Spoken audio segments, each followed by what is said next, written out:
Good afternoon, everybody. Welcome back to Cilinix Crypto. Hope you're all doing great, and welcome to this new video on SLP. Wanted to do an update. Someone in the comments, I'm not sure how many people want to see this update, but someone in the comments asked for it, and I thought, why not? Right? We saw some momentum coming in yesterday, so I think it's quite interesting to look at SLP either way.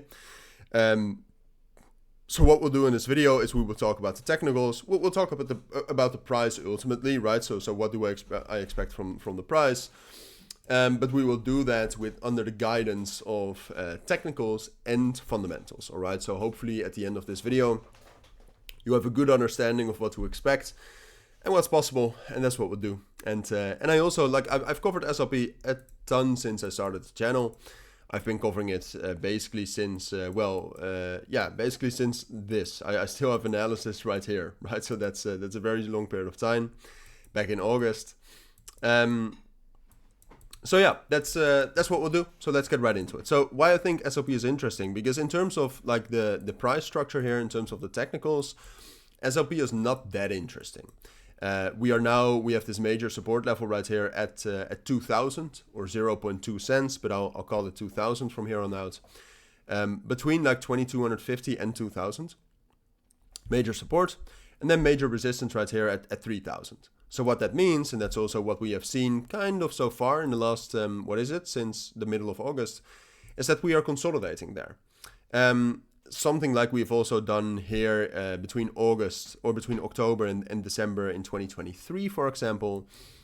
And that's what we're doing. So ultimately what we want to see is a breakout above 3000. If we can break out above that, that's such a big breakout that you would expect some sort of a, uptrend or bull run. From a consolidation like this, you don't expect much. However, what I do think is interesting, and that's also, like I said, one of the key reasons why I wanted to make this video, is that we had a lot of momentum coming. Here you can see, and this happens more often for SLP. Usually what SLP does when it turns relatively bullish, so for example, that's also here in the middle of August when we had these spikes, usually what it does is it has these spikes, like it happens very often. You can see it here as well. It retraces very low again, and then it spikes up, and it kind of does that like 3-4 times or something like this, right? So we retrace very far, spike up again, and I think there's a good chance, I predict that will happen again. And that's always nice to say, right? Because then I could be wrong, but I predict that will happen again. The last time we had that was the middle of August right here. I think fundamentally SLP is actually not a bad crypto to hold.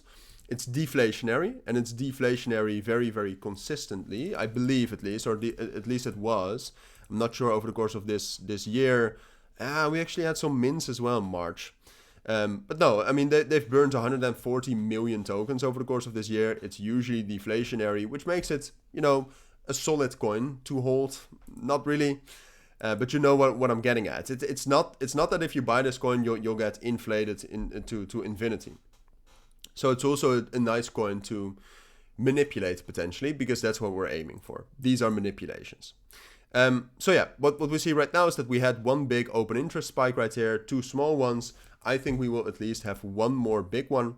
So that's what I expect. I think we'll lay low a bit, maybe pull down a little bit lower here, and that will then spike up towards at least 2850 and 2950.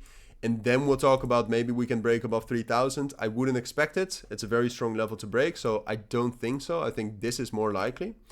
But I'll keep you updated on that if you're interested in that. So let me know. For now, thank you for watching. Take care and bye.